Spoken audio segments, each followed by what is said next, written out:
are not part of that. That's why it is loaded.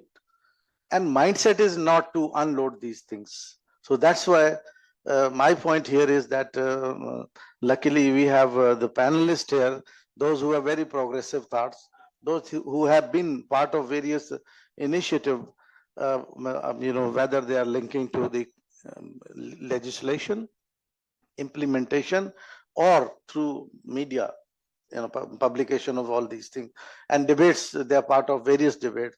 So since we have to hear all the panelists, I will reduce my interventions, which will timely prompt me to speak, but I will stop it deliberately so that I can hear and you can hear all the panelists, distinguished panelists we have here. We have here in the panel Senator Faratullah Babar Saab, senior leader from PPP. I'm not giving bios because everybody is known to the field. Then Honorable Senator Afrasiab Khatak Saab, he has been previously with the ANP and now he's holding many forts. So welcome you, sir, also. Then we have our colleague Zebunisa Baki from the news. Colleagues is isliye keh raha hu because I am also from the news. So that's why welcome, Ms. Baki. And we have Dr. Sayyid Kaleem Imam Sahab, who has served in the police service. He has been, secretary. So he has a lot of experience and he has written in columns as well how tolerance, intolerance get into the furious thing and then ultimately goes to violence and what violence does. We'll hear from him. Asma Shiraisa maybe join or maybe she's busy somewhere else. And online we have Ms. Karen Shiva from India, and we have been trying to connect Dr. Sabir Chaudhary from University of Dhaka, Bangladesh. And then we have two more interventions, Ms. Farwa Zafar and Dushyant from Sri Lanka. So starting with you, Faratullah Babar Sahab, the topic and issue is here and your things. Thank you very much. Thank you very much, Shafkat Mudiri Sahab, distinguished panelists, ladies and gentlemen. आपने शफकत मुरी साहब ठीक कहा कि social cohesion is a loaded word. It is a loaded word, but there are certain parameters which determine the nature of social cohesion.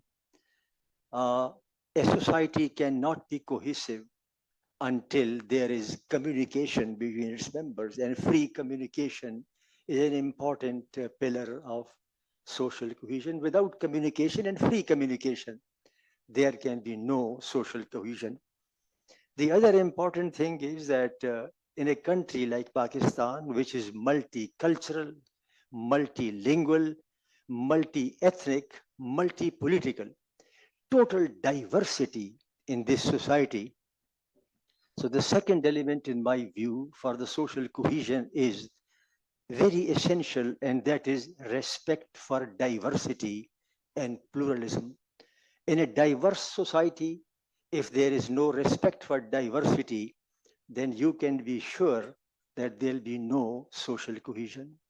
And the third thing I think for social cohesion, which is important, is that every citizen feels whether he is equal before law or not with others, but there must be a sense of equality before the law. In a society in which there is no equality before law, or when the perception is that I'm not equal before the law with others, then that society is there are germs of instability in that society. It cannot be cohesive. And finally, I should like to say that howsoever loaded word it may be, a cohesive society also needs collaborative decision making. I must feel that I am also, howsoever small, a part of the decision making process. So I think that this is social cohesion. You can draw your own conclusions now, whether the society in Pakistan is cohesive or not. We have little respect for diversity. The equality before law is more or less a misnomer in Pakistan. And the collaborative decision making, we are a majoritarian state. and we are not an inclusive state. Just take the case of, let's say, Balochistan. You have 16 MNAs from Balochistan and you have about 28 MNAs from Faisalabad. If I am a political party, I would invest in Faisalabad and Lahore for political dividend rather than in Balochistan. So we are a majoritarian state. We are a majoritarian state because if you look at your NFC award, the NFC award says that the more your population, the more is your share in the divisible pool. The political statement that we are making by the NFC award is आबादी बढ़ाओ और divisible pool में share अपना बढ़ाओ. So this means that you are a majoritarian state, and a majoritarian state cannot be socially inclusive state also. The other thing, Shafkat Munir Sahab, you talked about the tolerance. This, of course, is a very important because social cohesion, tolerance, and peace, they are all interconnected. As far as tolerance is concerned, in our society, the tolerance is lacking because everyone thinks that he is the sole repository of truth and wisdom. The militancy in Pakistan is because of the thinking of the militants that whatever his interpretation of religion, that is the last and the final. So this tendency that everyone thinks that his view is the last and the final word, this leads to intolerance. As far as respect for diversity is concerned, we all know that there, if you take the non-Muslim minorities, the way we have treated them, there is little respect for diversity. And I should also like to say that we don't have respect for the periphery also. By periphery, I mean the minorities are very well clear, known, but the periphery is not even visible. If you look at the constitution of Pakistan, the way in which the Senate is being elected, if you go through the record of 1973 debate in the parliament, the manner of election to the Senate has been designed to take care of the periphery. ये जो तरीका है, not first past the poll but proportional representation, this is designed to take care of the periphery. But over the years, we have ignored periphery. And I think I would take PTM as a periphery. I would take BYC, Balochistan Yakjehti Council, also as a periphery. But we have not only ignored, but we have pushed the periphery to the wall.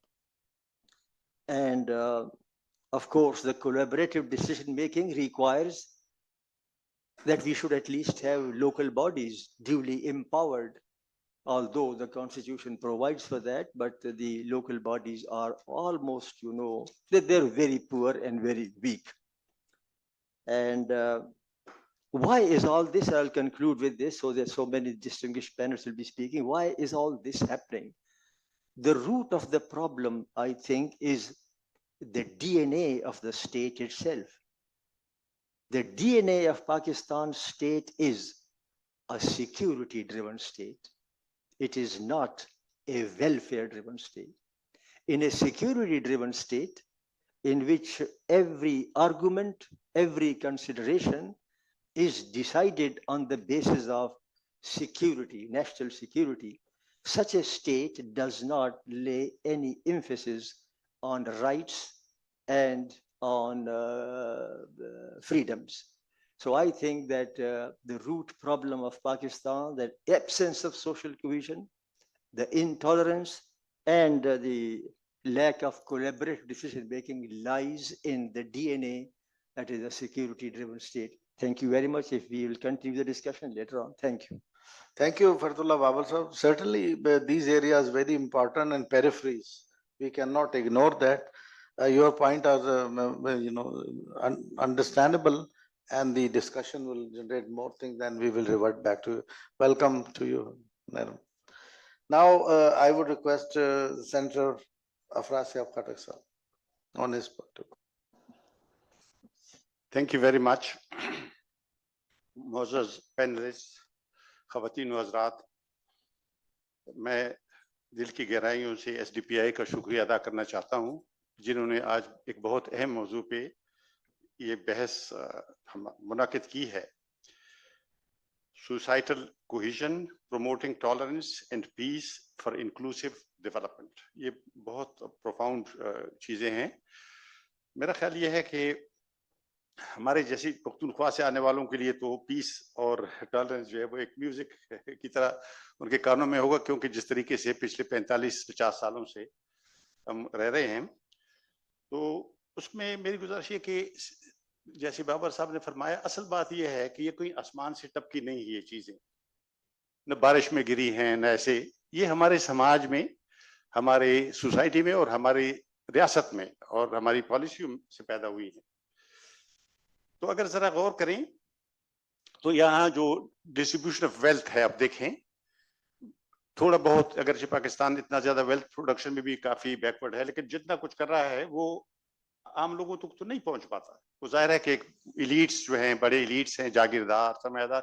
جاگیرداری ساری دنیا میں ختم ہو چکی ہے. ہمارے ہاں ابھی تک بقید حیات ہے، اور یہ ملک ایک طرح سے سماجی میوزیم ہے. اس طرح کی بیکورڈ اور ٹرائبلزم اور فیوڈلزم کے نظام ہمارے یہاں موجود ہیں. تو اس سے اگر آپ شروع کریں، یعنی دولت کی تقسیم، جو غریب کو 2 وقت کی روٹی کھانا مشکل ہو گیا ہے، مہنگائی، بے روزگاری، اور اس کے بعد آپ دیکھیں جیسے بابا صاحب نے کہا فیڈرلزم. پاکستان دیکھیں نا، فیڈرلزم وہاں چلتا ہے جہاں آئین ہو. یہاں آئین محض کاغذ کا ایک ٹکڑا ہے. اب دیکھیں نا، اگر صاف سیدھی بات رکھی جائے، پاکستان میں 2 اسٹیٹ سسٹمز ہیں. ایک ڈی جور ہے، ڈی جورے، اور ایک ڈی فیکٹو. ان دونوں پہ آپ نظر ڈالیں. یعنی اس وقت دونوں ہمارے بڑے صوبے کے قبضے میں ہیں. مثلا یہ اگرچہ میں یہ کابینہ میں نمائندگیوں کو اہمیت نہیں دیتا، اس سے کوئی فرق نہیں پڑتا، لیکن ایک سمبولک، ایک ٹوکن کے طور پہ آپ دیکھیں، اس کابینہ میں پختونخوا سے ایک وزیر ہے، اور اس کی منسٹری بھی فکٹیشس ہے. یعنی وہ ایسے ایک افسانہ ہے. سیفران کی منسٹری کب کی ختم ہو چکی ہے، لیکن ان کو کہا گیا کہ وہ سیفران کے وزیر ہوں گے. یہ تو ہمارے ڈی جور اسٹیٹ. اور پھر اب ڈی فیکٹو پر نظر ڈالیں. نو corps commander, D J S I, chief of army staff, chief of air force, بحریہ کے چیف صاحب، یہ کون ہیں؟ کدھر سے ان کا تعلق ہے؟ اچھا، اور ہے ڈی فیکٹو اسٹیٹ ہی اصل میں ملک کو چلا رہی، ان کا قبضہ ہے. تو ڈی فیکٹو اسٹیٹ اگر یہ ہے، ایک صوبے کی ہے، تو یہاں فیڈریشن کیسے ہو سکتی ہے؟ فیڈریشن بھی فکشن ہے اس ملک میں. اصل بات یہ ہے، یہ جو اب بابر صاحب کہتے ہیں پیریفری، بلوچستان، پختونخوا، خصوصاً یہ پرانا فاٹا اور گلگت بلتستان، اب دیکھیں یہ تو کالونیز ہیں، مکمل کالونیز کی طرح ان کے ساتھ وہی ہو رہا ہے. اور دیکھیں نا، یہ انفورس ڈسپیئرس، ہزاروں لوگ گم ہیں، ہزاروں لوگ. عدالتیں نہیں ہیں، عدالتیں کچھ نہیں کر سکتی. عدالت لوگوں کو بلاتی ہیں، سرکاری ملازم آتے نہیں ہیں، عدالتوں میں پیشی کے لیے تیار نہیں ہیں. اور اب آئین میں ترمیم کرا رہے ہیں کہ ان کو پیشی سے مستثنا کرا دی جائے، جیسے مغل شہزادوں کے ساتھ ہوتا تھا کہ وہ تو کسی کو جواب دے نہیں ہوتے تھے نا، جہانگیر یا اکبر یا دوسرے اورنگزیب. تو اس طرح ہمارے یہ شہزادے بھی. تو یہ اس میں ٹالرنس کیسے ہوگی نا؟ تو ڈپریشن اور انفورس ڈسپیئر کے لوگوں کو احتجاج کا حق بھی نہیں ہے، اور پروٹیسٹ بھی نہیں کر سکتے، پروٹیسٹ کرنے پر بھی پابندی ہے. تو یہ آپ کا فیڈرلزم رہا، جو نان ایگزسٹنٹ فیڈرلزم. اور تو ڈائیورسٹی کو آپ کیسے مینج کریں گے؟ یعنی ڈنڈے کے زور سے، عملاً ٹینکوں سے، جہازوں سے. یہ دیکھیں نا، یہ بالکل واضح اگر میں بات کروں، یعنی مرید کے میں بھی ایک ایکسٹریمسٹ تنظیم تھی جس پر پابندی بھی لگی، جس کو عالمی طور پر بھی گیا، لیکن وہاں کبھی جہازوں نے بمباری کی ہے، ٹینک گئے ہیں وہاں، توپوں نے فائرنگ کی ہے وہاں.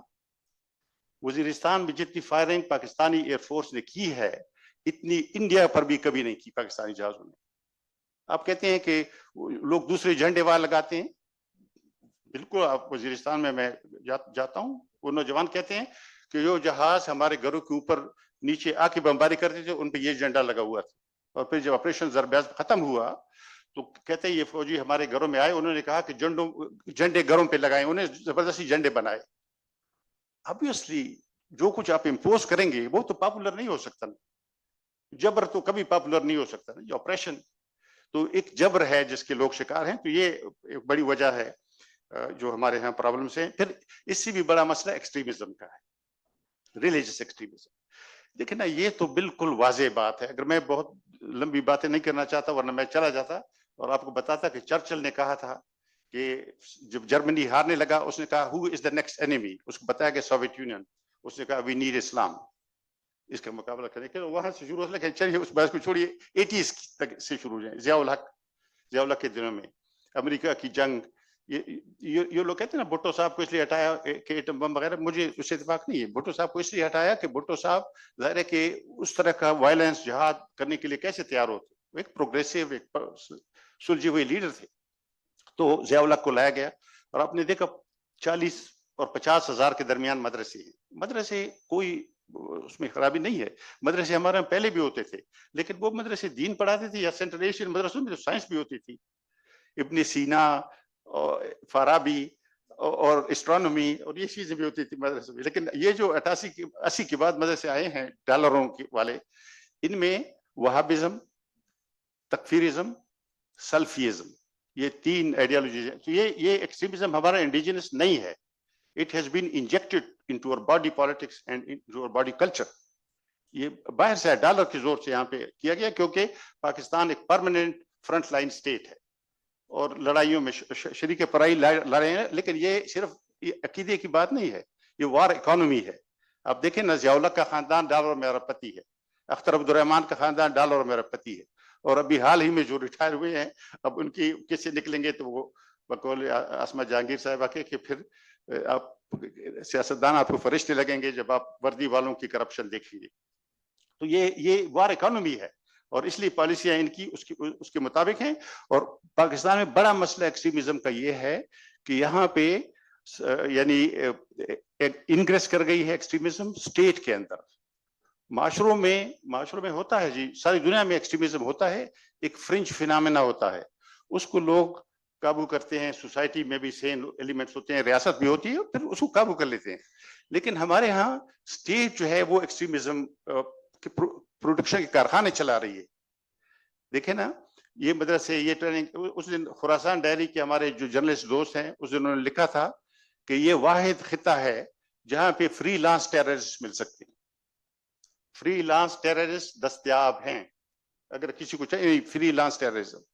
اور یہاں پر ریاست بھی موجود ہے. ہاں اگر پی ٹی ایم والے نکلیں گے, بی وائی سی لگے تو ریاست فوراً حرکت میں آئے گی. لیکن اگر یہ لوگ نکلیں گے تو ریاست ان کو یعنی شفقت کا ہاتھ ان کے اوپر نہیں. آپ کا نہیں, آپ تو ماشاءاللہ.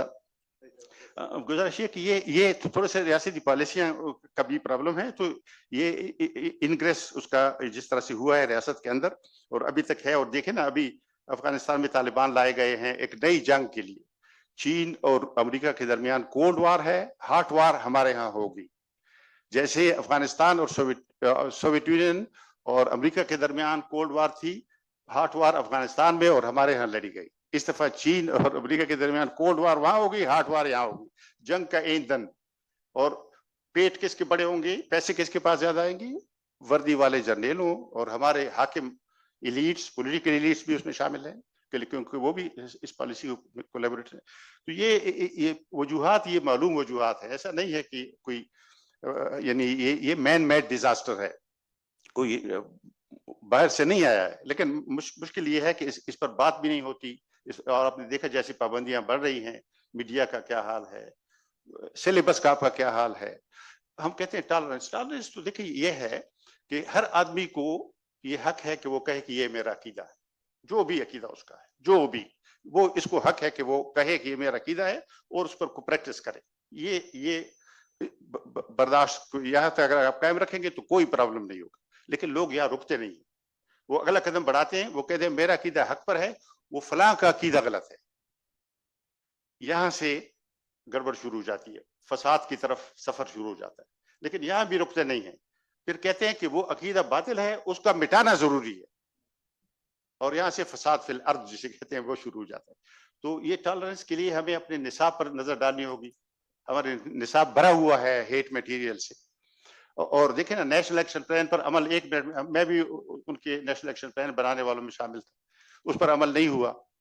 کچھ عرصہ میں بھی چودھری نثار کی اس کمیٹی میں شامل تھا جو مدرسوں والوں سے مذاکرات کر رہی تھی. میں آپ کو بتانا چاہتا ہوں مدرسے والے تیار تھے, بہت سی اصلاحات کے لیے. اسٹیٹ نہیں تیار تھی, کیونکہ اگر یہ کر لیتے تو افغانستان میں جنگ کیسے جاری رکھتے؟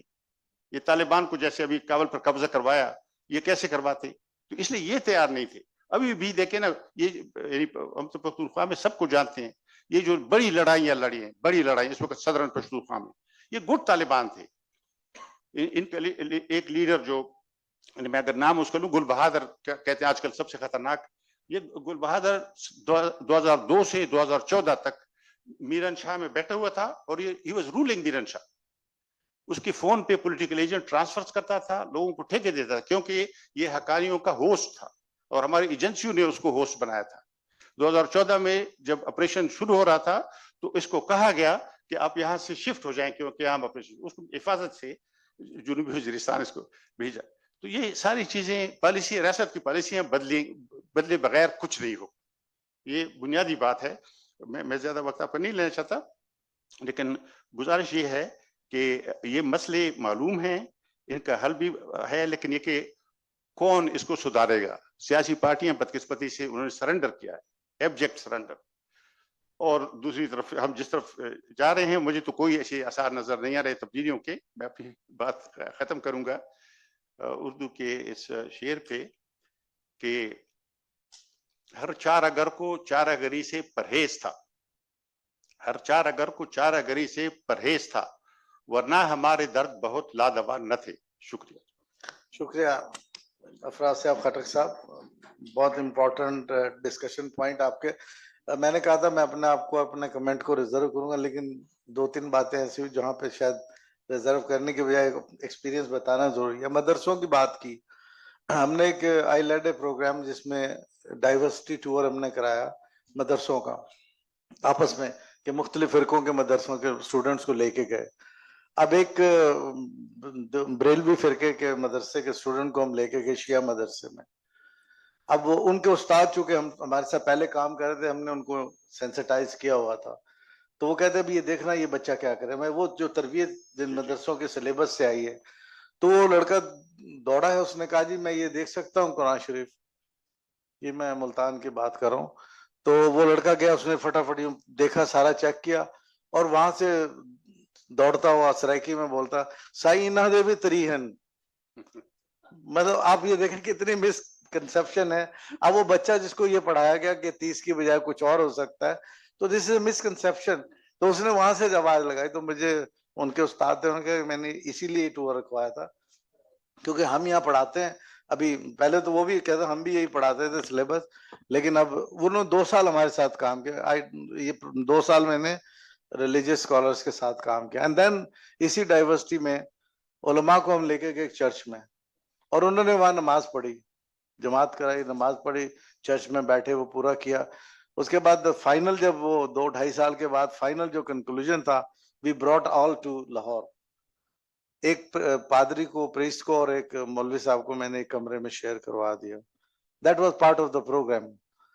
تو صبح ناشتے پہ جب ملے تو وہ مولانا صاحب کہنے لگے ڈاکٹر صاحب وہ ہم تو ساری رات نہیں سوئے. میں ڈر گیا, یار خدا کا خوف کیا ہو گیا ایسا. کہتے نہیں آپ گھبرائیں نا, ہم ساری رات باتیں کرتے. وہ سر ایک پوائنٹ آپ نے کہا تھا, میں اس کی صرف اس کے لیے بتا رہا ہوں. تو ہم نے تو ساری رات بہت باتیں کی, ہم سو نہیں سکے. آپ گھبرائیں نا, یہ ہوا. بہت ساری باتیں تو ہماری ساری ایک ہے کرسچینٹی میں, بس کچھ باتیں ان کی غلط ہیں. میں نے کہا مولانا صاحب میں نے آپ کو کہا تھا غلط کوئی لفظ نہیں ہوتا, مختلف ہوتا ہے. جی وہی جو آپ کہنا, وہی مختلف تھی. تو دیکھیں تھوڑا سا ان کے ساتھ انٹریکٹ کرنے کی, تو جیسے راز صاحب نے کہا کہ وہ بات بھی کرنا چاہتے ہیں, تھوڑا ہم ان لائن نہ مارک کر دیں, ان کے ساتھ انٹریکٹ کریں. شروع میں ہمیں بہت مشکل تھی, وہ خطرات بھی تھے جو ان کا اظہار کیا کہ اگر ان کے ساتھ کام کریں گے تو کچھ بھی بلیم ہو سکتا ہے. تو بٹ یہ کام ابھی چونکہ ایک ایسے جگہ ہوا, مشہور تھا جی ساؤتھ پنجاب میں مدرسے, وہاں سے یہ ایکسٹریمزم ہے. تو وہاں سارٹ آؤٹ ہوئے, لوگوں نے وہاں سے کلین اپ بھی کیا مدرسوں کو. جب کمیونٹی کو ہم نے ریئلائز کرایا کہ یہ آپ کے محلے مدرسہ جس کو آپ پیسے دیتے ہیں, اور یہ تو ان کے بارے میں یہ انہوں نے کلیئر کرایا مسجد مدرسہ کمیٹیز نے ان لوگوں کو. تو آئی تھنک چیزیں ہو سکتی ہیں جو آگے بڑھیں, بٹ اصل ٹاپک یہ ہے کہ ہم لوگوں کو یہ نہ کہیں کہ آپ کے نظریات غلط ہیں, آپ کے نظریات مختلف ہیں. جب آپ ججمنٹل نہیں ہوں گے تو آئی تھنک سوشل کوہیژن پیدا ہو سکتی ہے. And I will stop here. Coming to you जेबन साहब, your point of view, because आपके पास तो बहुत पॉइंट ऑफ व्यू आते हैं जिनको आप देखती हैं, एडिट करती हैं और उनको छापना भी होता है, तो क्या होता है जरा थोड़ा सा शेयर कर लें. Thank you. I'm going to start with a disclaimer. I'm not as articulate as Faratullah Saab and Frasyab Saab. And I agree in principle with everything, security state, periphery, all of that is there.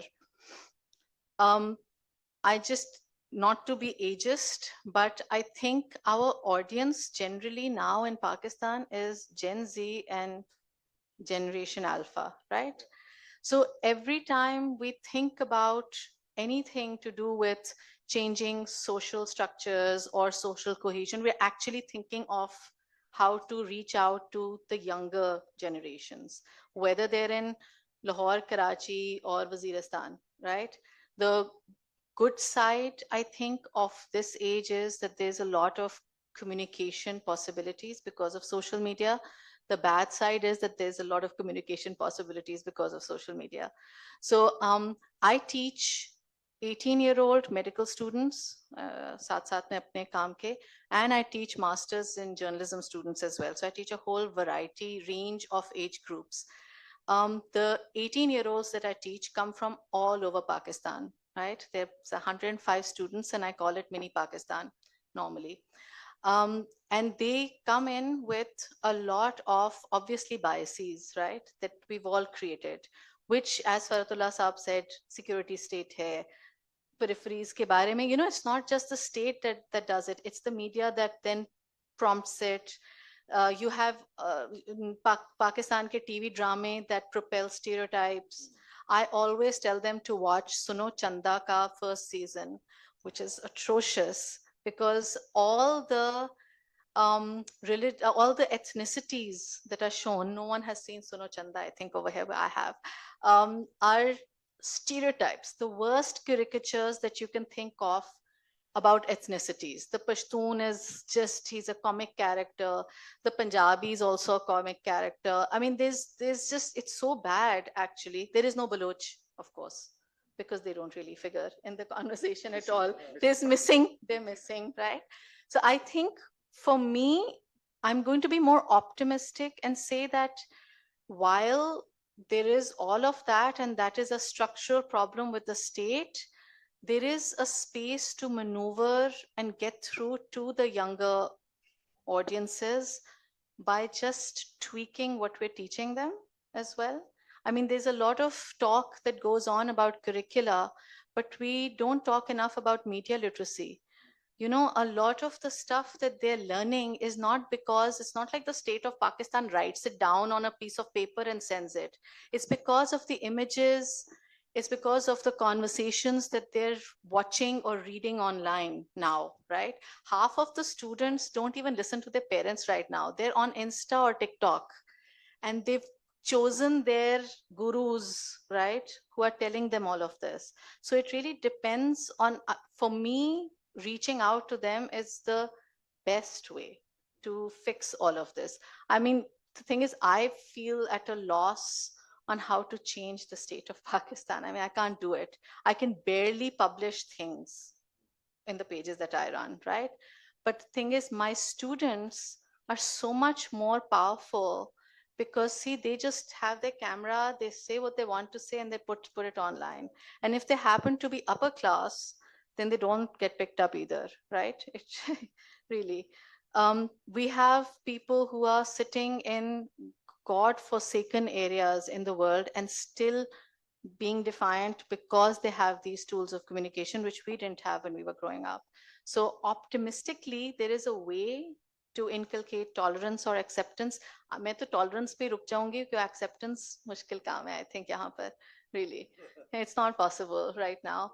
But I think for me, that is the positive. Then there's a whole bunch of negative things that comes in because of social media and because we are situated where we are right now. So I think the otherization is there. आप देखें, अगर आप Twitter पे अब जाएं, so जो PTI के वक्त पर या 2014 से आगे जो केडर बना था इंटर्नशिप प्रोग्राम के थ्रू और जो ट्रोल पार्टीज थी, वो हमें पहले गालियां देती थी अगर हम कहते थे कि हम सोराबकोट गए पीटीएम का जलसा अटेंड करने, right? But see, there's a whole switch suddenly, right? They suddenly discovered something else. The thing is, this is also ill-informed politics. I won't celebrate this either, because see, they will shift the second something changes. It's not informed debate or informed opinion making or anything like that. So for me, it's just reach out to the younger lot first and we can talk about it later. Thank you. Uh, Thank you, Zebul. So I think this is a very right point, because the younger generation and social media, and you are facing the trolling. I know a lot of things. I'll come to you later. But I just want to include in this debate colleagues online from India. Ms. Karen Sheva, over to you now, so that you be part of the debate, because in India also a lot of religious tolerance, intolerance, and other ethnic issues. So maybe you can contribute. Thank you. Absolutely. First and foremost, a very big thank you, as DPI, for inviting us. And of course, to my fellow panelists over here. This is the first time I am engaging in an event in Pakistan.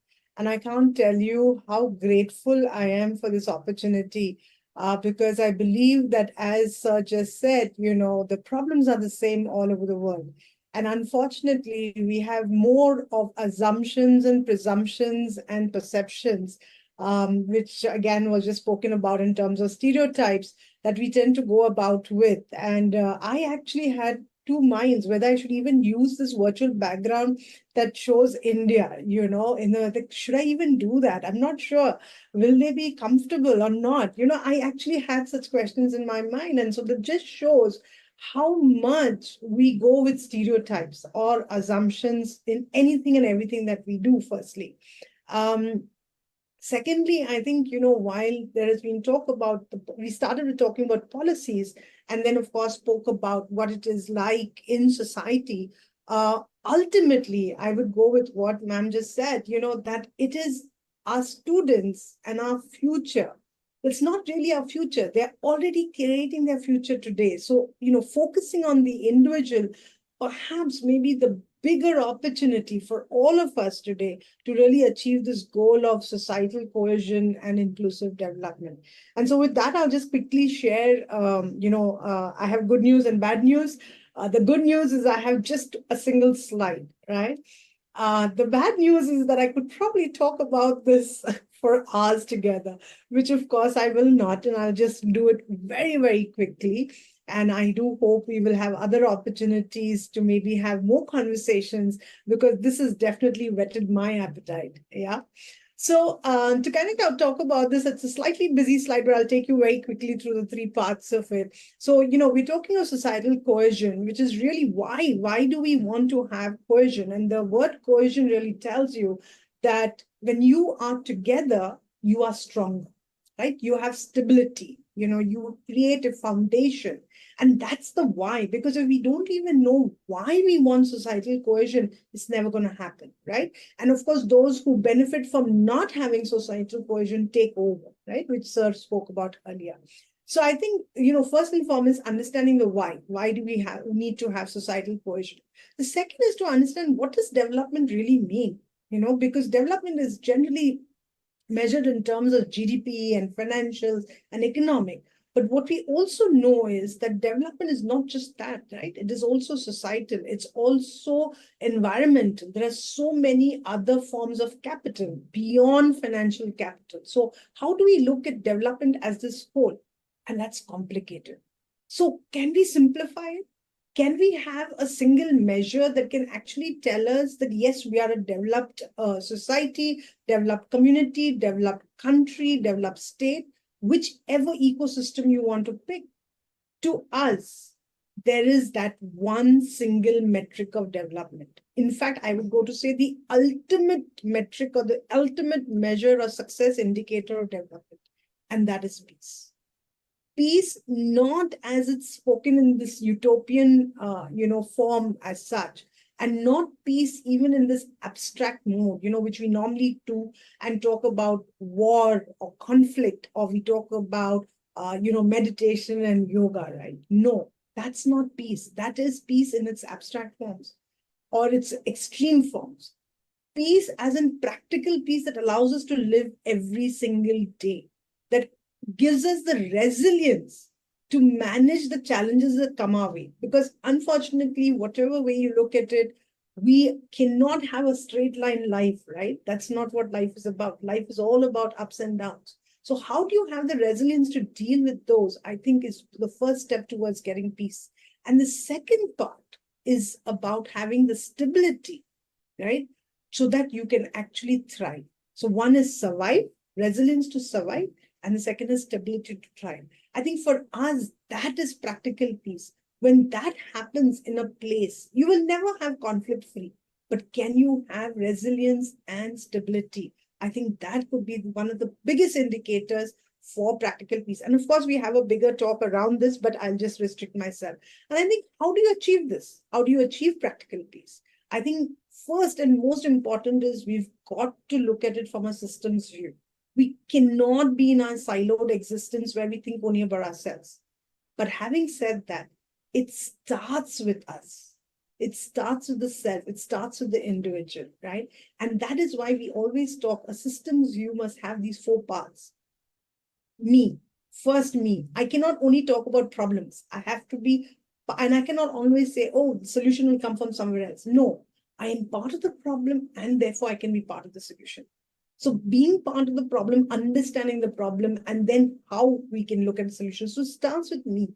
And that is why students, individuals are the change makers, are the agents that we need to really promote more than looking out for, policies and large projects or government interventions.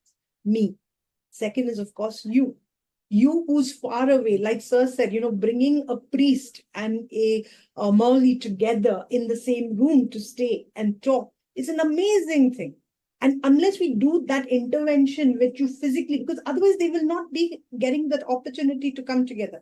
Create more and more opportunities to bring people together. The more you do that, that me and you will get converted into us. And that's where, again, we start thinking long term. We start saying, okay, if it is us, then we need something that is good for all of us, right? And last but not the least is we think about us. We don't think of it as that country or that location or this location. Everything belongs to us because we have just one planet, right? And if we are not going to take care of that planet, we're never going to find peace because we're not going to find an environment in which we can thrive. And so I think this is the systems view. This view we have created and said that if people do whatever they do, it is because of the value system they have. Unfortunately, our value systems can be very diverse, depending on age, depending on gender, depending on location, depending on religion, depending on so many different factors.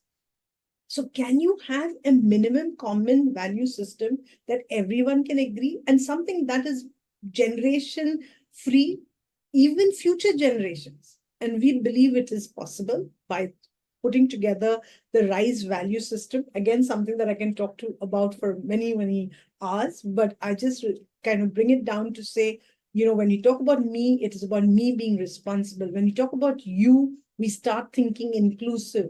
When we talk about us, we start being sustainable, thinking about the long term. And last but not the least, when we think about us, we are talking about the ecosystem friendly, being environmentally friendly. But of course, everything in theory it sounds very great, right? So unless you can translate this into actual action and show how you can implement it on the ground so that it leads us to practical peace is what we talk about, the kind of practical approach we need to do. And the first part of it is really connecting for peace. Again, something that was spoken about earlier. The more we can strengthen relationships, the better is our chances of us understanding each other, understanding what practical peace means, understanding why we need it, and then being able to create the right kind of interventions and initiatives that will actually create peace. And that's why that part of it, so this part is called Connect for Peace. The other part of it is called Rise for Peace, which is peace in action, where we talk about using humanitarian aid, obviously keeping the inclusion in mind, talking about community development, keeping sustainability in mind, and finally, talking about ecosystem restoration, because we are keeping the whole ecosystem, the whole environment on our planet in mind. And I think with this, I will not take more time. I'll be happy to talk more based on whatever is available later on in QA or whatever format.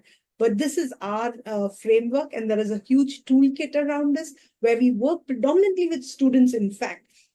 As Thank you, Karen, for your very practical model system thinking approaches. Great. Thank you very much. And from India, I would like to move to Bangladesh now. We have a lot of stories around we have heard. We have Dr. Sabir Chaudhary. He is the head of Department of Peace and Conflict Studies, University of Dhaka, Bangladesh. Over to you, Dr. Chaudhary. Thank you.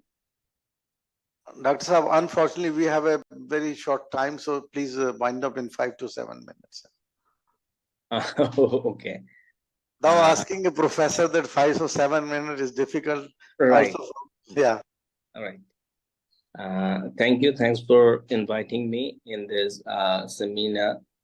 So the thing is, all of we know that diversity enhances the vibrancy of its society. And Bangladesh is also the same case here. And we also need different deliberate efforts to promote unity, mutual respect, and social harmony. So what is the situation? All of you know that mostly Bangladesh, where it's a homogeneous society. Most of the people, 95% people, they uses Bangla as their language, and this is the strength of the country. But the thing is, there are some other issues which are really barrier to establish peace and to ensure promoting tolerance here. And in the same way, it real barrier to ensuring inclusive development in the society. You know that close to 1 million people, they are living in our Chittagong hill tribes. So there are different sort of language, and we have some sort of instability there for a long time.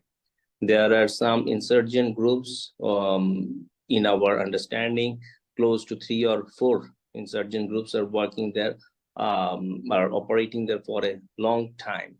And recently you may also heard that there are some sort of issues. So Bangladeshi people and the different ethnic people, they are living in these areas, and sometimes they are lack of tolerance and some sort of peace.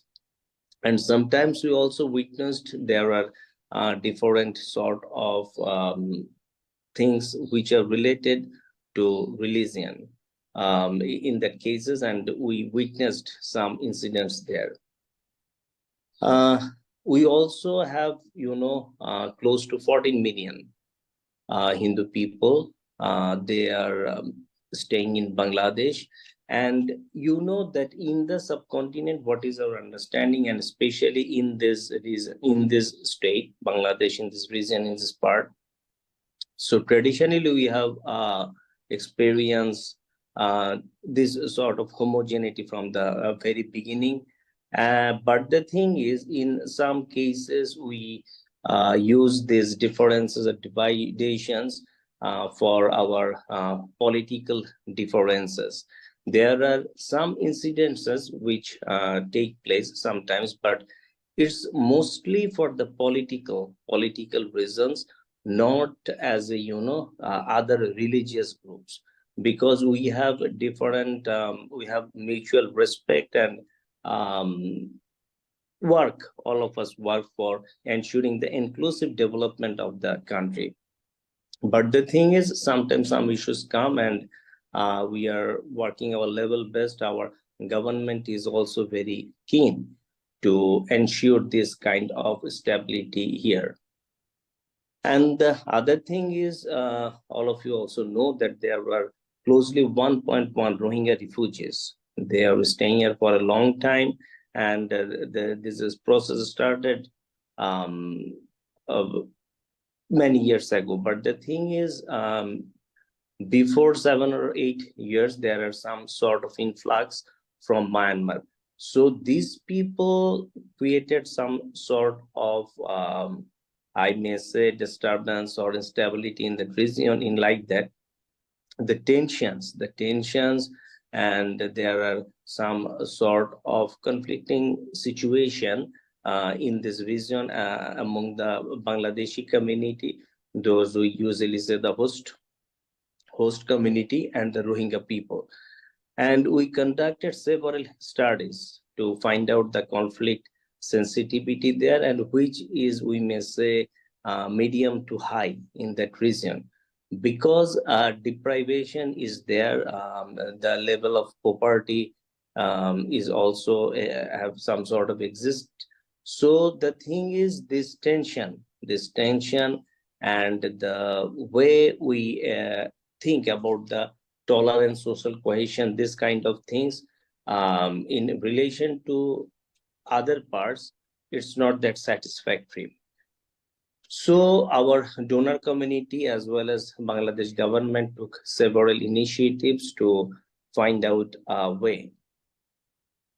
And if you just ask that what are the key factors which is important in promoting tolerance and peace in Bangladesh, the thing is, at first, like many other developing countries, it is very important to ensure rule of law and strengthening the democratic institutions which are operating here. Because after the 1971, we are working for long years to build some sort of institutional building and these things. But over the years, different political parties, they are in power, but they are not that interested or keen to strengthening the democratic institutions, which is a real problem. And that's why sometimes you also may know about the corruption and other things. So these things hampers a lot to ensure rule of law in rural areas as well as in urban areas. So it creates this sort of deprivation among the general people, which needs to be a very big concern for the country. And we are just the regime change, these things happened here in the last August 5. And the role of Generation Z and Alpha, especially, they played a pivotal role, which was beyond our expectation, that the rule of the close to 16 years of the previous government may come to an end. So this time we took this interim government, they took different sort of initiatives to bring reforms in different sectors, including the constitutions, elections, police reform, anti-corruption, this kind of things. So if in real sense, these committees, those who are working there, come up with some active and the valuable findings, and which will be helpful to, or possible to implement, then in some cases the next political government, those who will come to power, maybe they will implement. But it mostly depend on their desire, and what's in real sense it matters to them. Because different government, different political parties, they My do apology, Dr. Saab, can you wind up? yeah. Thank So the civil society, religious leaders, communities, they are working here, but civil society is sort of there, some sort of divisions, and we didn't give the religious leaders in the local community as well, we didn't empower them. So in real sense, they are for the dominance of different political groups, they were not in a position to bring real change in the communities. So NGOs, those who are working for a long time, they are trying to bring changes, but the thing is there are different sort of peace groups. Sometimes they are operating or trying to develop in different communities. These things are working for a long time. So we are hoping that in this way, if the political will as well as the implementation, policy implementation things, this can go well and we can reduce our corruption and, bring some sort of changes in the understanding of tolerance and peace. So it will really bring some changes and foster our mutual respect and, improve the situation of social cohesion as well. Thank you. Thank you. Thank you, Dr. Saab. Yeah, Dr. Sabir has explained about the conflict situation of Rohingyas in Bangladesh and what is the impacts on their particular area, and also about extremism. One point is very important, which is, I think, very common. If you work within the communities, then you can root out some sort of the terrorist groups who take ultimate refuge into the communities. So that's a very common point. Thank you very much. I will move to Dr. Saeed Kaleem Imam Saab to share his work. Shafkat, thank you very much. First of all, I would like to congratulate SDPI and their team, Madam Uzma and Abushlari and Taiba. She has been following us to attend this session over here. Thank you very much. Secondly, we have discussed many of the salient features of what is social cohesion and what is tolerance and what is peace. So I will just run through like what is it and what is the paradox and some of the gaps and what are the things we should be looking in times to come. I have served in peacekeeping, and in my 35 years of police service, for 5 years I was abroad, and I've served in Mozambique, Liberia, and Darfur. And when I went to Liberia, I saw a very interesting slogan written at the airport, which says, "Peace was restored in Liberia when there was nothing else to be destroyed." And in subsequent times, when I went to Darfur, many of the African nations and officers would come to me and say, "Why don't you go and do peacekeeping in your own country?" So these were some of the things which I started to come across and to see what was happening. But the question is, what are we looking for when we talk about social cohesion? हम इस चीज को देख रहे हैं कि हम एक दूसरे का ख्याल रखते हैं, हम एक दूसरे को पसंद करते हैं, हम एक दूसरे के मुश्किल वक्त में काम आते हैं, या हम सब इकट्ठे हैं कि नहीं? That's an issue. Like has been said, the institutions, people designated to perform, people who have been provided the responsibility, it's their job to be very ethical. Again, going back to United Nations, when I was police commissioner in Darfur, they would send me 3 times a year. I was there for 3 years, 3 times a year to build my capacity. They believe that for leaders, their capacity has to be built so that when difficult decisions come, they are able to actually perform. तो जब मैं यहाँ IG लगा, सबसे पहले मैंने पूछा IG की कोई ट्रेनिंग होती है? तो उन्होंने कहा सीट चलाती है, तो आपको कुछ करने की जरूरत नहीं है. So if that is the criteria कि आप बगैर प्रैक्टिस किए हुए अंदर चले जाएं और बगैर जाने हुए आप जाएं, so things will not be that easy. Again, हम देखते हैं कि when we talk in the context of Pakistan, when we can talk globally also, we see what's happening all around the world. But when we come to our part of the country, the question is of trust, the question is of due process, the question is whether the social contract is up to mark, whether people have belief in the system. These are all the aspects that we start looking into it. If we start to see the power dynamics, like humans, they look for self-perpetuation. The state and its organization are looking for perpetuation, their survival, and they might be taking bad decisions, but actually power corrupts and it intoxicates them. It's not about one institution. It's a question of whoever comes into power will behave exactly in a similar manner which a particular institution behaves. For example, we have 12 groups in civil services of Pakistan, and we always criticize the Pakistan Administrative Service that they never allow other groups to actually grow, And so, but if you go to the other organizations, you will say people who are in power, they will not let other people to have that space, and they will continue to do that. And this is what the human psyche is. Uh, my professor, Ashad Karim, he wrote a very interesting book when I was in Karachi University, and he wrote a book from community to nation. And when he came to teach us and he was talking about his book, he said, I regretted writing this book. Actually, I should have written a book from nation to community. So this is what has happened. And this is happening, like what Dr. Saab and Senator and others have said, is because there is no due process. And kuch bhi kar sakte hain, karke aap ja sakte hain. There is a selective policing. And A نے وہ کام کیا آپ اس کو کچھ نہ کہیں, B نے وہ کام کیا آپ اس کو پکڑ لیں, تیسرے کو آپ پوچھیں ہی نہ. So this is what has been happening. So we talk, as a police officer, I have always been talking about community policing. All your decisions have to be based on what community actually wants.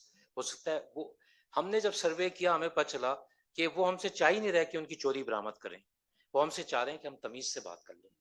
تو ان کی دیکھیں ان کی requirements ہی کچھ اور تھی. آج پاکستان کے 15 police کے ادارے ہیں, سب سے زیادہ مشہور موٹر وے پولیس ہے. وہ صرف اس لیے کہ ان کی رویہ سب سے اچھا ہوتا ہے. وہ دے ناٹ انٹرسٹڈ, حالانکہ اگر ان کو ایک آدم تھانہ دے دیں تو وہ بھی باقی پولیس کی طرح ہو جائے, کیونکہ تھانہ makes big difference. So having said that, as I move, آپ دیکھیں کہ ہم اکٹھے بھی ہوئے ہیں بہت سی جگہ. ہم کوہیژن بھی دیکھتے ہیں, جیسے کہ قرض اتارو, ملک سنوارو, اور لوگوں نے بہت سے پیسے دیے. I remember my children contributing. اس پیسوں کا کیا ہوا کسی کو نہیں پتا, لیکن یہ کہ جب ضرورت پڑی لوگ کھڑے ہوئے 65 کی وار میں. آج بھی آپ سوشل میڈیا پہ بتا دیں کہ کسی بچے کو خون کی ضرورت ہے, لوگ پہنچ جاتے ہیں. There are people out there who want to help. A famous story is of Zach, a boy, who is dying of cancer, and his only last wish is he wants to see trail of motorcycles. So a lot of people get together and they show a social cohesion. یہ سب چیزیں اس وقت ہو سکتی ہیں جب trust build ہو. آپ دیکھیں لاہور میں ایک واقعہ ہوا کہ الزام ہے کہ ایک خاتون کے ساتھ زیادتی ہوئی. There was not a single person who could come on the TV and say کہ نہیں ہوا یا ہوا ہے. Nobody is ready to believe. پہلے ایک تفتیش ایک ASI کرتا تھا, اب چیف جسٹس آف پاکستان بھی تفتیش کر لے, کوئی اس کو نہیں مانتے. That has gone, that is the level now. So there is no trust. They don't believe in what you are saying. انہوں نے کہا بالکل مختلف ہے چیزیں, یہ ہے ہی نہیں جو آپ کہہ رہے ہیں. There's an erosion of state pillars. We need to go back to our social contracts. اور آنے والے وقتوں میں ہم نے یہ دیکھنا ہے کہ AI اور سوشل میڈیا ہمارے لیے کیا چیلنج لائے گا. یوتھس کی بات جس طرح ہوئی, لیکن again AI would be 5th generation warfare. کیا یہ ہے بھی یا نہیں ہے, یہ بھی ایک سوال ہے. یہ ہماری اپنی نالائکی ہے کہ ہم کسی چیز کو نہیں سنبھال پا رہے اور ہم کہہ رہے ہیں کہ 5th generation warfare ہے, لوگ ایسا کر رہے ہیں, ہم ایسے نہیں ہیں. شانزو کہتا ہے if you don't want to be known, don't do it. یہ ہو ہی نہیں سکتا کہ آپ کوئی کام کر رہے ہیں اور لوگوں کو نہ پتہ چلے. کچھ بولیں گے, کوئی اسلحہ اٹھائیں گے, کچھ دل میں برا کہیں گے. میں سارے IGs کو جانتا ہوں, اور جب میں ان کے ساتھ بیٹھتا ہوں وہ سب آ کے کہتے ہیں ہم تو کچھ کر ہی نہیں رہے, ہمیں تو پتہ ہی نہیں کہ کیا ہو رہا ہے. میں جا کے متعلقہ لوگوں کو بتاتا ہوں یہ باتیں کرتے ہیں, آپ سوچ لیں. کہتے ہیں ہمیں پتہ ہی نہیں. So if that is a state of affairs, اب پھر میں ان کو کہتا ہوں تمہیں چھوڑ دو, کہتے ہیں سر بڑا آسان ہے آپ کے لیے. کہتے ہیں ہم کیوں چھوڑیں, آپ نے اپنا ٹائم گزار لیا, ہمارا وقت ہے تو ہم بہت زیادہ اصولی بن جائیں. سو دیر لاٹ وچ از ہیپننگ. اسی ملک میں دیکھیں لوگ ٹیکس نہیں دیتے, لیکن اسی ملک میں ہر شخص زکوٰۃ دیتا ہے. بچہ زکوٰۃ دے رہا ہوتا ہے, ہر سال زیور کا حساب کرا جا رہا ہے اور زکوٰۃ دیا جا رہا ہے. So you can get together, but it only comes if you do away with intellectual dishonesty, you start moving towards the truth. Media میں اگر کوئی چیز غلط آ رہی ہے, اس کا جواب یہ نہیں ہے کہ آپ ایک اور جھوٹ بولنا شروع کر دیں, اس کا جواب ہے کہ آپ سچ بولیں. and keep on saying that, and that is what that you will start feeling a difference. ہمارے یہاں کیا ہوتا ہے, ایک جھوٹ ہے آپ ایک اور جھوٹ بول دیں جی کہ فوراً, تاکہ اس کا حل یہ کہ اس طرح یہی ایک حل ہے کہ جھوٹ سے جھوٹ کا مقابلہ کریں, which is not a proper way at all. And we are not moving ahead in that context at all. بہت اچھے لوگ بہت اچھا کام کر رہے ہیں ابھی, لیکن انڈیکیٹرز دیکھ لیں دنیا کے, ہم جو ہیں بیک بینچرز ہیں. ہم جتنا مرضی کہہ لیں کہ اس خطے میں سب سے زیادہ ہوشیار لوگ رہتے ہیں, we are the most intelligent people, yet we are losing every match, and we are being seen behind, And when we talk about social coherence, when we talk about peace, and we talk about that we should accommodate people, what is the narrative? Either you're going to build a narrative Can you build a narrative? پیغام ہے پاکستان کوئی بھی نہیں جانتا. You can actually, your narrative has to come from the community. اب کہتے ہیں جی مہنگائی کم ہو گئی. کل مجھے کوئی کہتا ہے انفلیشن کم ہو گیا. میں نے اس سے پوچھا کہ بھائی کیا ٹماٹر آلو سستے ہوئے ہیں, کیا بجلی کی قیمت سستی ہوئی ہے, یہ کہاں کی انفلیشن کم ہوئی ہے؟ مجھے تو کوئی فرق نہیں پڑا, پیٹرول اتنے کا ہی بک رہا ہے. سو if you are not telling the truth and if you are not very much fair to your people, you are going to have a serious backfire. انسان کہاں سے بنتا ہے؟ اپنی فیملی سے بنتا ہے, محلے سے بنتا ہے, اسکول سے بنتا ہے, کمیونٹی سے بنتا ہے, ریاستی اداروں کو دیکھتا ہے. لیکن جب آپ ان میں دیکھیں گے کہ یہ سچ نہیں رہا اور یہ لوگ وہ اس طرف نہیں موو کر رہے, ایوری بڈی بہتی گنگا میں ہاتھ دھو لو, سب چلتا ہے اور ایسے ہی چلتا رہے گا. That is me for the time being. Thank you from speaking from the heart, Kalim sir. Over to, yeah, آپ کے لیے over to you, Asma Shirai sir. السلام علیکم, بہت شکریہ. میں معذرت خواہ ہوں, تھوڑا سا میں لیٹ ہوئی اور ڈاکٹر کے ہاں تھی, اور ابھی یہاں سے سیدھے ڈاکٹر کے پاس ہی جاؤں گی, کمٹمنٹ ہے. سو اور مجھے آئی ایم ریئلی آنرڈ کہ فرت اللہ بابر صاحب, افراد سیاب صاحب, زیب النساء ڈاکٹر صاحب, آپ خود, آپ سب لوگوں کے ہوتے ہوئے مجھے موقع مل رہا ہے. لیکن یہ بہت ہی خوبصورت بات کی ہے بھی ڈاکٹر کلیم امام صاحب نے کہ ہر چیز جو ہے وہ بگڑی ہوئی ہے. اور چونکہ یہ سماجی ہمانگی یا سوشل کوہیژن کی ہم بات کر رہے ہیں, یا ہم پیس کی بات کر رہے ہیں, یا ہم ٹالرنس کی بات کر رہے ہیں, نظام کو اس خوبصورتی کے ساتھ بگاڑا گیا ہے, اس سلیقے کے ساتھ بگاڑا گیا ہے کہ اب اس کو سیدھا کرنے کے لیے سلیقے کی ضرورت نہیں ہے. اور جس طرح سے پے در پے واقعات, جس طرح سے دہائیاں گزری ہیں, میرا خیال ہے میں کوئی بہت ماہر معیشت تو نہیں ہوں, لیکن ایک سماجی شخصی فرد کی حیثیت سے جو میں سمجھتی ہوں, یا اپنی ایک انفرادی حیثیت میں سمجھتی ہوں, ہر چیز جو ہے وہ معیشت کے ساتھ جڑی ہوئی ہے. کسی شاعر کا شعر ہے کہ کون منکر خدا کی ذات کا ہے, سارا جھگڑا معاشیات کا ہے. تو یہ سب جو ہے وہ معاشیات سے جڑا ہوا ہے. سب کچھ اکانومی ہے, کہیں گڈ اکانومی ہے, کہیں بیڈ اکانومی ہے کہیں پہ, اور اس اکانومی کی آگے ڈائمینشنز ہیں. انفارچونیٹلی ہم جس خطے میں بستے ہیں, ہم نے بیڈ اکانومی کو اپنا ذریعہ معاش بنایا.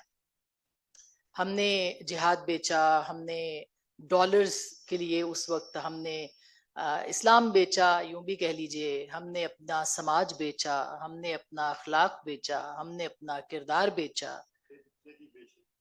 قیدی بیچے, ہم نے سب کچھ بیچ دیا, اور آخر میں اب ہمارے ہاتھ میں کچھ بھی نہیں ہے. اور جب ہم تہی دست ہیں, تہی دامہ ہیں, تو ہمارے معاشرے کا, ہمارے سماج کا جو نوحہ ہے وہ یہ ہے کہ ہم کدھر دیکھیں, کیا دیکھیں. اور ایک مرتبہ پھر اسی ڈالرز وار کے اندر جو ہے وہ انٹر ہوتے ہیں. یہ ڈالرز تھے جس نے ہمیں یہ ساری پالیسیز بنانے پہ مجبور کیا. یہ ڈالرز تھے جس نے کہ آج ہمیں ڈیجیٹل وار کے اندر, یا ڈیجیٹل ٹیررزم کے اندر انوالو کیا. یہ بھی ڈالرز ہیں. ایک ڈالرز وہ تھے جو ایسٹس کی صورت وہاں پھٹے, اور پھر جب ہمارے کام نہیں آئے تو وہ ہم پہ پھٹے. ایک ایسٹ یہ ہے جو ڈیجیٹل وار کی صورت میں ہے اور ڈالرز کے لیے ہے کہ یہ ہم نے تخلیق کیے, پیدا کیے, روبوٹس بنائے, بوٹس بنائے, اور پھر جب یہ اپنے کام کے نہیں رہے تو اب اپنے پہ ہی پھٹ رہے ہیں. سو یہ ایک ڈالرز کی ہی جنگ ہے, یہ لڑائی ہے ساری معیشت کی, معاشیات کی, اور یہاں پہ کوئی ایتھکس, اخلاق اور باقی چیزیں نہیں ہیں. انٹرنیشنل لیول کے اوپر بھی اگر آپ دیکھیں تو جو وہاں پہ بھی پولرائزیشن ہے, ایجنڈا ڈریون پولرائزیشن ہے, تقسیم آپ کو نظر آتی ہے, وہاں پہ بھی معیشت ہی انوالو ہے. جیسے ہم نے ہمارے ہاں تو اکانومی جو ہے ہم نے اس کی ڈائمنشن اور کر دی. ہماری جیو اسٹریٹجک پوزیشن ایسی تھی کہ ہم نے اپنے اس راہداری کو اور طرح سے استعمال کیا. ہم نے بھتہ لینے کی کوشش کی, ہم نے ہر طرح سے دوسرے کام کرنے کی کوشش کی کہ ہم اپنی جو ہمارے گھر کے سامنے سے جو گزرے گا اس کو کچھ نہ کچھ دینا پڑے گا. لیکن یہ چند جیبوں کے علاوہ, یہ جو پاکٹ اکانومی ہے, یہ اس کے علاوہ عوام تک نہیں پہنچا. اور آج بھی اگر سارے مسائل کا حل دیکھا جائے تو معیشت ہے, اور معیشت کو ہی درست کرنا ہے. اخلاقیات خود بخود درست ہو جائیں گی, لیکن with good economy. جیسے بیڈ طالبان تھے, گڈ طالبان تھے, اسی طرح سے گڈ اکانومی ہم نے رکھنی ہے. اس گڈ اکانومی کے لیے ہم نے ان سارے ہمارے جو مسائل ہیں ان کو ایک ایک کر کے ہمیں ایڈریس کرنا پڑے گا. ہر جگہ آپ دیکھ لیں, نظام عدل دیکھ لیں, وہ بھی بیڈ اکانومی ہے. आप हमारी अदालत देख लें, आप हमारी सियासत देख लें, आप हमारी रियासत देख लें, आप हमारी सहाफत देख लें, ये सब के सब जो हैं वो बैड इकोनॉमी का हिस्सा बन चुके हैं। उस गुड इकोनॉमी को जनरेट करने के लिए अब कितना वक्त लगेगा, और उसको अंडू करने के लिए, उसको रिवर्सल का हम सुनते रहते हैं कि बड़ी सलीके से जो बिगाड़ी गई गेम है इसको बहुत बगैर सलीके के जो है ठीक करना पड़ रहा है, लेकिन उसके लिए कितना वक्त लगेगा, उसको रिवर्स करने के लिए, उसको अंडू करने के लिए कौन सा ऐसा बटन है जो आप दबाएंगे तो वो अंडू हो जाएगा, डिलीट हो जाएगा और उसके बाद वो आपके काम का होगा। तो मेरे ख्याल है इसके ऊपर बहुत सोचने की बात है। अगर आपकी मईशत दुरुस्त होगी और गुड गुड इकोनॉमी की तरफ आप जाएंगे, बेहतर मईशत माशी अंदाज अपनाएंगे, तिजारत पे जाएंगे, आप अपना जो आईटी का सेक्टर है उसको बेहतर बनाएंगे, आप अपनी अदालतों के निजाम के अंदर जो है वो पढ़े लिखे लोग लेके आएंगे, आप सियासतदानों के अंदर वो नहीं आएंगे जिनको ये भी नहीं पता कि फ्लोर ऑफ द हाउस जो है वो अपने सिगरेट पीने है कि नहीं। ये सब बड़े तरीके से बिगाड़ा गया है, ये ऐसे नहीं है। इसकी पीछे एक पूरी साइंस लड़ाई गई है कि फरतुल्लाह बाबर साहब सेनेट में ना आए, उनकी जगह जो आए वो किस तरह के किरदार के हामिल हों, वो किस मेरिट के ऊपर पूरे उतरते हों, उनका क्या मायार हो, उनके पास इंटेलेक्ट है या नहीं है। ऐसे लोग बिठाए जाएं कि पार्लियामेंट भी बुरी हो, कहा भी जाए कि ये लोग तो इस काबिल ही नहीं है कि इनके ऊपर ट्रस्ट किया जाए। और वही बात है, अब सब चेहरों के ऊपर इतनी कालक मच चुकी है, अब सब चेहरे इतने धूल ज़दा हो चुके हैं कि जिन्होंने धूल उड़ाई है खुद उनके चेहरे भी महफूज नहीं रहे। तो मेरा ख्याल है मैं बस वाइंड अप कर रही हूँ कि ये जो अपेंडिक्स के मरीज होते हैं उनके लिए, मुझे अभी चूंकि डायग्नोज हुआ है, तो ये जो छोटी छोटी अपेंडिक्स हमारे माशरे के अंदर है, उसको रिमूव दुआ करने करे कि ये फटे नहीं, हाँ। और अगर ये फट गई तो फिर बड़ा मसला होगा। हम अपेंडिक्स के ऊपर बैठे हुए। बहुत बहुत शुक्रिया। Thank you Asma, really good analysis. वो मैं भी एक शेर सुना देता हूँ। बर्बादी चमन में कहाँ किसका हाथ है, ए दोस्त क्या बताएं ये सियासत की बात है। और सियासत वो नहीं जो आप लोग करते हैं, वो सियासत जो आप कह रहे थे। Thank you so much. Now we have two brief interventions. The formally panel is completed. Now we have two brief intervention. Then I want to open the floor for question. That's why, Sushant, I would request you for a brief comment. Sushant is from Sri Lanka, so he can add on. Thank you. Thank you for having me here.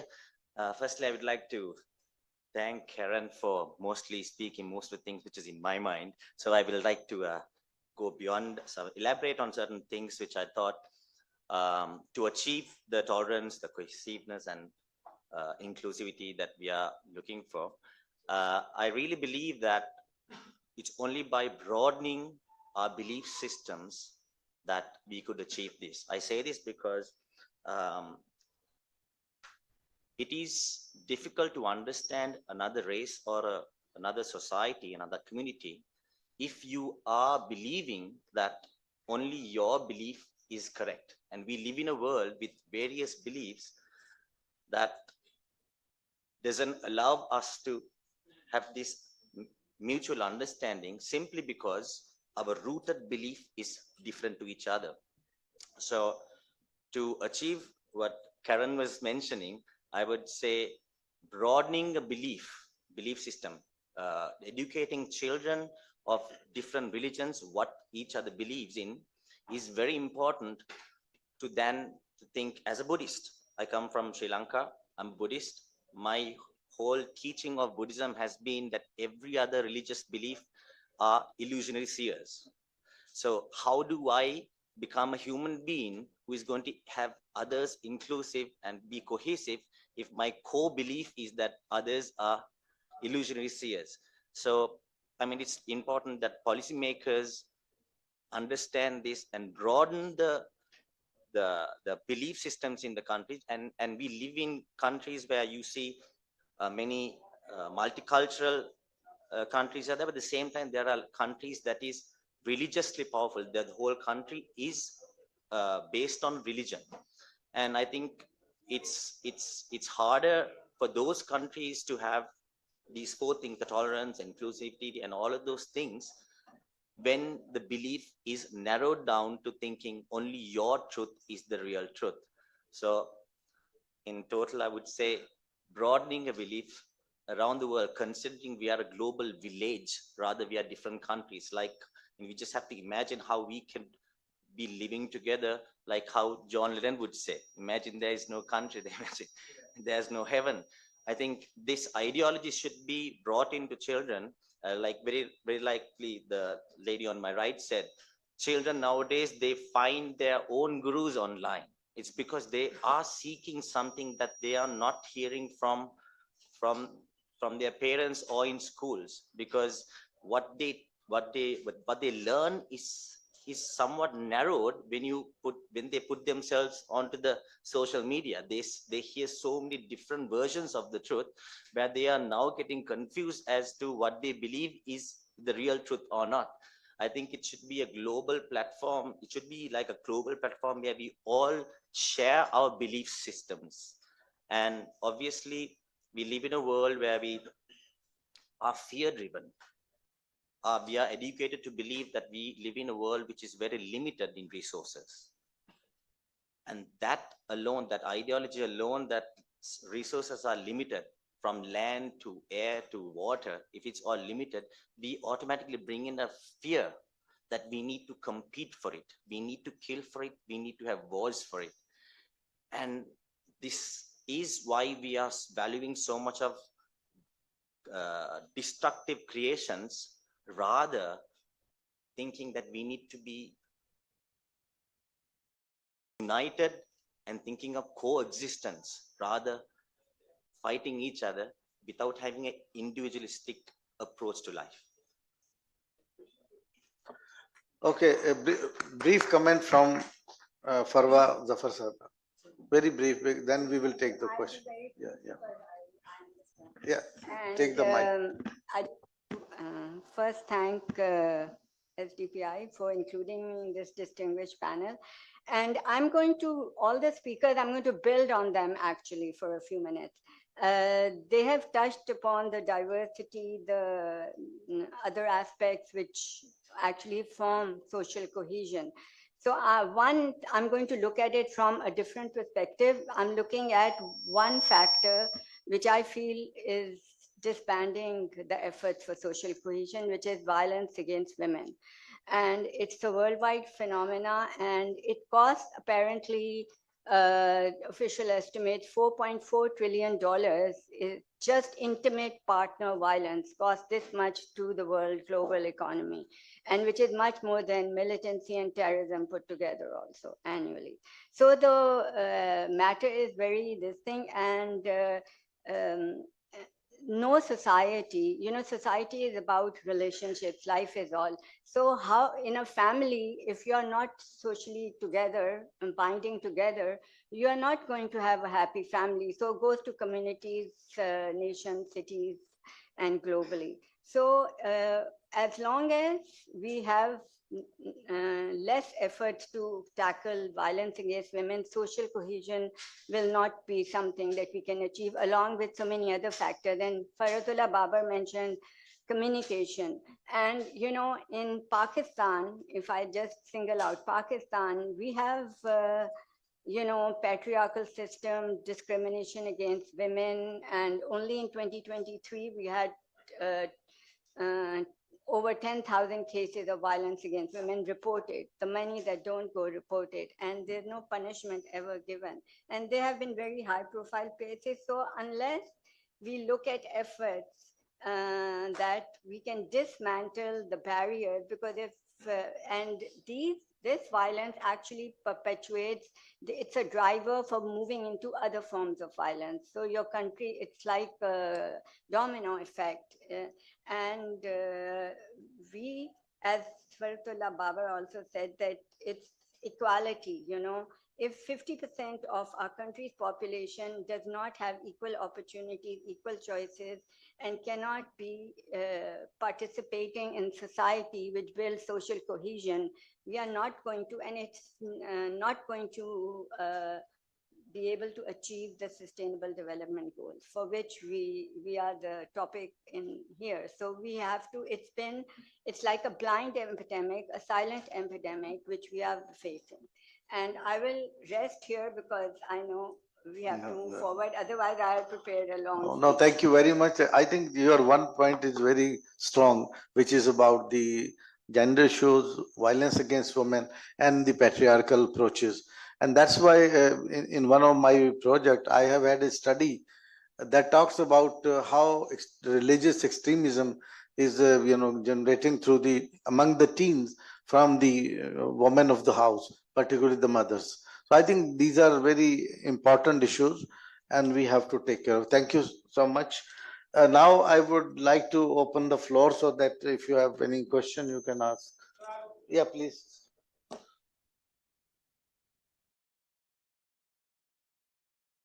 I'll take a couple of questions together and then finally I'll revert to the panel.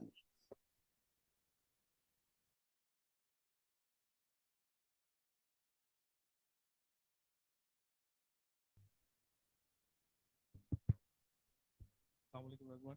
My name is Ali Jabir. I'm a journalist by background, but I work with SDPI now.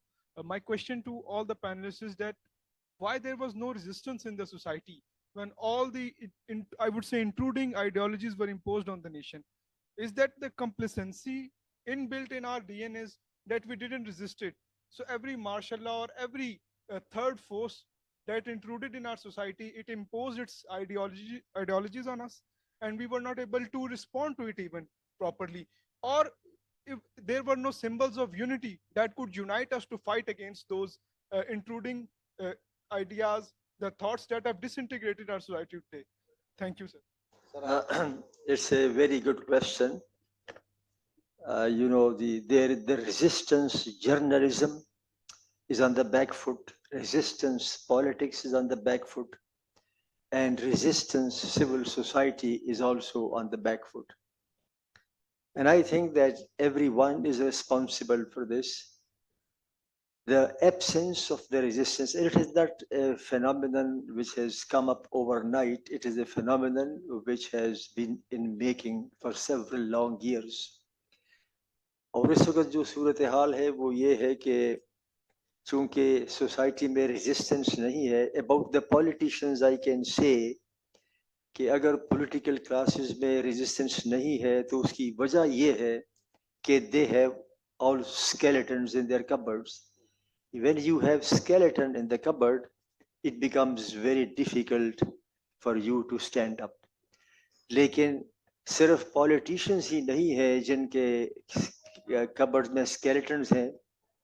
The skeletons have been found in all the stratas of society, whether it is the army, whether the security establishment, whether it is the journalists, whether it is the judiciary. We all have come to know. मैं समझता हूँ कि इसका एक जो the way to go about it is एक अच्छी चीज जो हुई है वो ये है कि whatever one may say about the politicians, कम से कम एक कानून बन गया है और वो है right to information. उसका इस्तेमाल हम नहीं कर रहे. अगर सिविल सोसाइटी उस कानून का इस्तेमाल करे, right to information, the possibilities are limitless to be able to tear apart the shroud of secrecy. The shroud of secrecy in the armed forces, the shroud of secrecy in the judiciary, the shroud of secrecy in the parliament and in the political parties and also in the media. मैंने ये देखा है कि इस कानून का बहुत बड़ा पोटेंशियल है. अगरचे इस कानून को बने हुए 7 साल हो गए हैं, लेकिन इसका सही इस्तेमाल नहीं हो रहा. And it was because of this insistence in this कानून कि जब पार्लियामेंट उससे सवाल पूछा गया सुप्रीम कोर्ट से तो उन्होंने जवाब नहीं दिया. उन्होंने कहा कि नहीं, हम इसके पाबंद नहीं है. But eventually they had to come around and say कि हाँ, उन्होंने फिर वो सॉल्यूशन दे दी है. GHQ जवाब नहीं दे रहा था. डिफेंस मिनिस्ट्री से पूछा गया कि आप ये बता दो कि आपके जो रिटायर्ड जर्नल हैं 3 स्टार और 4 स्टार, उनको रिटायरमेंट के ऊपर क्या बेनिफिट्स मिलते हैं, कितनी ज़मीन मिलती है, कितनी पेंशन होती है, तो वो नहीं दे रहे थे. इसको तकरीबन 5 साल हो गए हैं. And now the Information Commission has said कि you have to give this information. मैं समझता हूँ कि अगर सिविल सोसाइटी जो है थोड़ी सी हिम्मत करे और ये सवालात पूछे तो the shroud of secrecy will be torn apart and there will be transparency, and the transparency will lead to accountability. मैंने तो ये प्रपोजल दी थी कि पाकिस्तान में जो एकेडेमिया है और जो स्टूडेंट से यूनिवर्सिटी लेवल की बात कर रहा हूँ, अगर उसमें से हर एक स्टूडेंट जो है, इन तमाम स्टूडेंट्स एकेडमिया का 10%, नॉट एवरीवन, अगर 10% इनमें से हर महीने एक सवाल डाले, just one question a month by 10% of the Pakistan's academia and the students, we calculated that in about 1 year time, you will have more than 150,000 questions answered. And I assure you कि उन 1,50,000 सवालात के जो जवाबात होंगे, उसमें से कम 20,000 ऐसे होंगे which can hit the headlines. And once they hit the headlines, I tell you, तो फिर ये लोग जो है, जो भी है, खा वो सियासतदान है, खा वो जर्नैल है, खा वो जज है, वो खड़ा नहीं हो सकेगा। तो ये सवाल आपका बड़ा दुरुस्त है, और इसका मेरी नज़र में तो यही एक तरीका है कि आप राइट टू इंफॉर्मेशन कानून का इस्तेमाल करें। Thank you.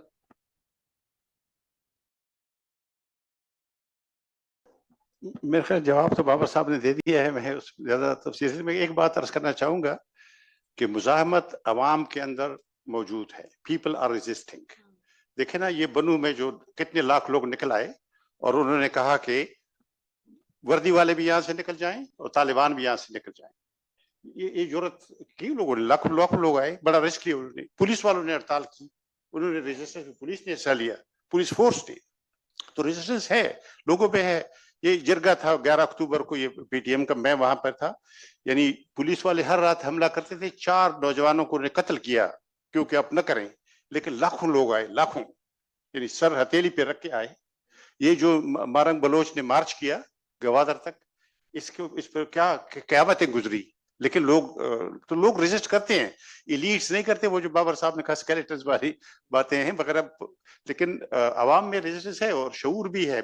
मुझे बहुत खुशी है कि पख्तूनख्वा में कम से कम मैं ये कह सकता हूँ कि लोग कहते हैं कि जिहाद के नाम पे फसाद है, और ये फसाद हमारे सिक्योरिटी स्टेट लाई है, और इस फसाद के पीछे बड़ी ताकतें हैं। ये चीजें 30 साल पहले नहीं थी, आज समझ में आ गई है और लोग रेजिस्टेंस के लिए निकल रहे हैं जी।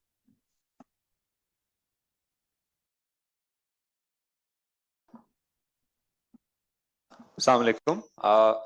Arham here from National Defense University. I'm a student of public policy. Additionally, I work with students of Rebels. I'm their debating coach. And my question here is specifically directed to Ms. Zeba. I am glad that you pointed out how the youth in Gen Z and Gen Alpha are important in terms of bringing about social cohesion, in terms of bringing about political participation, political correctness. So in a political climate like we have in Pakistan, how do we keep the youth engaged? How do we make sure that youth jo hai disenfranchised na ho, disengaged na ho, given that student unions are banned, freedom of information, freedom of expression is being constantly suppressed under the security state narrative? How do you see this evolving? And what do you think could be the possible policy solutions for keeping the youth engaged? Thank you. You know, I was actually talking to someone, yes, Ghazi Salahuddin Saab last night, and we were discussing how everyone is so scared of the young person, and we have made an enigma out of young people, like unke sar par seeing hai, nahi hai. I don't know why we have to dance for them to make them understand. They're not dumb, they're not stupid. They get what we say. They understand far more than I did when I was their age. When I was 16, 17, I was very dumb. And they're not, because so much information is coming at them, but there's all kinds of information coming at them. So I think we need to stop being scared of the young and start talking to them. I find it very easy, by the way. I'm very public with my political opinion on Twitter. Actually, everyone knows that, right? Which means when I walk into a classroom, they already know my ideological background. I'm extremely anti-liberals. Yeah, I identify as Marxist. I have all these isms around me, and I walk in and I actually start a conversation about Taylor Swift or Babar Azam, depending on who I'm talking to. And the thing is, you just have to engage them by just maybe tweaking your conversations a little bit. I feel like we don't include the young in our conversations, and we don't include them in policy making. and we don't include, I don't agree on giving them that much importance that everything has to come from them, because they're also very young, right? But I think that they are seeing a lot more of an exposed society than we did, and we had a lot more. I feel we had a lot more idealism. They are very cynical, actually. And I just want to also add that I think this is a major failure of liberal values generally around the world, which is why we saw the American elections turn out the way they did. We've seen a lot of arrogance, people talking down to young people. They don't like being talked down to anymore. We used to sit in a classroom and someone used to tell us stuff, but they don't like it, I've noticed. So they want to participate on an equal level. They don't have to be battami. I don't allow battamizi in my classes, but I allow everything else. And just one last thing, I agree that they are very active. I agree with Afrasiab Saab, but one thing I do not discuss and we do not print and we're very scared of is religion. And I think that is where the problem comes in, where we are very, very scared of anything related to religion, because I don't want to die eventually. Yeah. Thank you very much. I think this debate cannot stop. I know a lot of hands here, but we have to conclude it anyway. My apologies, those who want to ask questions. At the end, I would like to thank Honorable Senator Faridullah Babar Saab, Honorable Senator Afrasiab Khatak Saab, Zainab Nisa Baki Sahaba, Zebu Nisa Baki Sahaba, Dr. Kaleem Imam, Asma Jangi Sahaba has left. Sorry, Asma Jangi हमारा चूंकि बहुत बड़ा वो है इसलिए Asma Shirazi and Karen, thank you very much for joining online. Dr. Sabir Ahmed, thank you so much, and also for your intervention. Thank you so much, and thank you for your active participation. Allah, thank you. Thank you.